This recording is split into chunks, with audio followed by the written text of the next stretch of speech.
Around a year ago, right before my 13th birthday, I'm 14 now, my dad took me to climb Mount Apo as a sort of rite of passage ritual into manhood. He modeled how to be a man. Being very responsible and prepared, Dad created a checklist of things that we needed to bring, and he pitched our tent in our yard so we could practice for the real thing. It was actually much harder than the real thing because our yard was so rocky. Then, he finally took out our little burner and grilled some food in our yard too. But because it was such a small meal, we cheated a bit, and we still ate some of the dinner cooked by Mom. Because we learned from our mistakes, we were able to camp comfortably and eat well on the actual mountain. At one point during our climb up Mount Apo, my dad was so exhausted that he told me, "I'll probably climb back down and call a helicopter to pick me up." However, he still kept pushing and he made it to the summit. He even shared the gospel with a few people on the top. During my time with him on the mountain, he showed me how to live with very little and be content with it. Although it was very difficult, we had a lot of fun. Dad pushing himself made me want to push myself too. I reached the top second place because our guide got there first, so I kind of won. After all, Ecclesiastes 9 verse 10 says, "Whatever your hand finds to do, do it with all your might." As a side note to all the grandparents out there, it's also important for you to model to your grandchildren. My lolo, my dad's dad, took us on our first climb together, so he trained us. And he also lent us the gear for the Mount Apo climb. He was very involved. Another way my dad teaches me to be a man is through speaking engagements he brings me on, showing me what he does and exposing me to all kinds of people. I learn how a man should conduct himself, how one can communicate effectively, and how to have God confidence. In his talks, he tries to insert the gospel as much as possible, no matter what he is speaking about.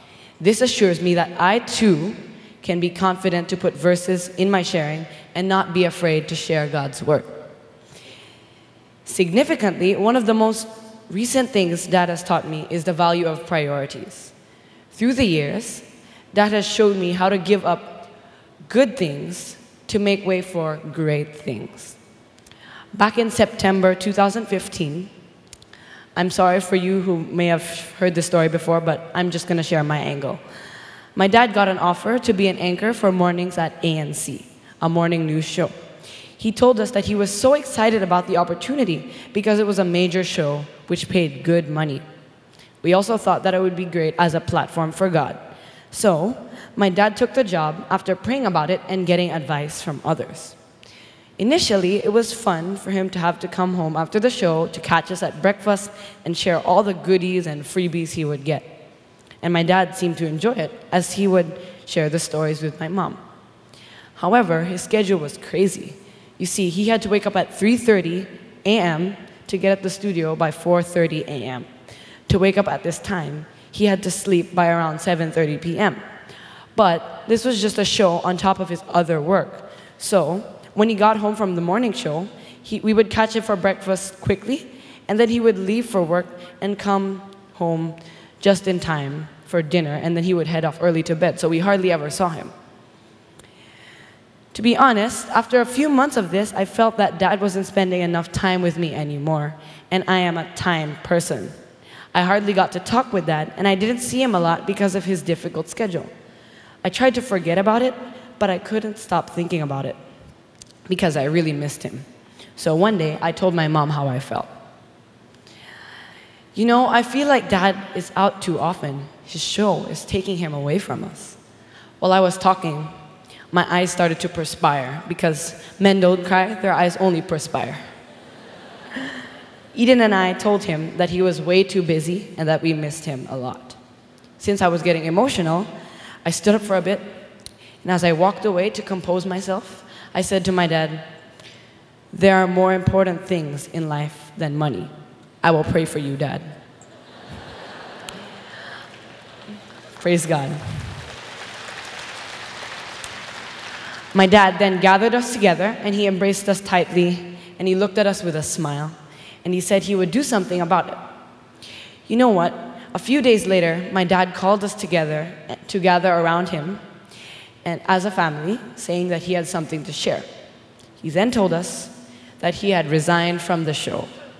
I know it was hard for him because I saw sadness in his eyes. After all, he was turning down such a good opportunity and he would lose income. When I saw this, I felt like I wanted to take back what I said. I ended up saying instead, "Thank you for choosing to be with us, Dad." And then I hugged him tightly. My dad started to make lots of time for us, and we got to spend a lot more time together. So when he didn't win an award that he was nominated for, called the Outstanding Young Man Award, and he felt really discouraged, I told him, "You don't need that award, Dad. You are the most outstanding man to me."